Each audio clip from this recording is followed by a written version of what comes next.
నాగులరాయల దగ్గర పూజ చేసుకురావడం కంప్లీట్ అయిపోయిందండి. ఇంకా గణేషుని దగ్గరకైతే ఇంకా వెళ్ళలేదు. ఇంకా ఫాస్టింగ్ అయితే ఇక్కడైతే వదిలేసాం. అంటే నాగులరాయల దగ్గర పూజ చేసాం కదా, అప్పటికే ఫాస్టింగ్ అంతా కంప్లీట్ అయిపోయింది. ఇంకా ఫుడ్ అయితే తినేస్తున్నానండి. ఇంకా దీని తర్వాత ఇంకా వినాయక దగ్గరకైతే వెళ్ళాలన్నమాట. కానీ చింటూ బిట్టు నన్ను అస్సలు అంటే అస్సలకే వదలట్లేదండి.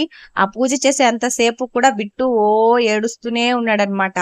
ఇంకెలాగోలా హ్యాండిల్ చేసుకుని పూజ అయితే కంప్లీట్ చేసేసాను.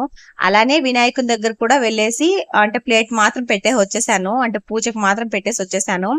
ఇంకా చూస్తున్నారు కదా, ఇంకా వచ్చి రాగానే మా అమ్మ అయితే కుడాలైతే చేస్తుంది. ఇవైతే చాలా టేస్టీగా ఉన్నాయండి. దీనిలో పానకం కూడా చేస్తారు. కొంతమందికి తెలుసు, ఇంకొంతమందికి అయితే తెలియదు ఈ పానకం గురించి. కానీ ఈ పానకంలోకి కుడాలు వేసుకొని తింటే అబ్బబ్బా సూపర్ గా ఉంటదన్నమాట. సేమ్ శాస్త్రాలు దీనికి సేమ్ ప్రాసెస్. మీకు తెలిసిందే కదా, నాకు స్వీట్ అంటే చాలా ఇష్టం అని చెప్పేసి రైస్ మొత్తం పక్కన పెట్టేసి నేనైతే వీటినే తిన్నానండి ఇవాళంతా. సబ్స్క్రైబ్ చేసుకోవచ్చు.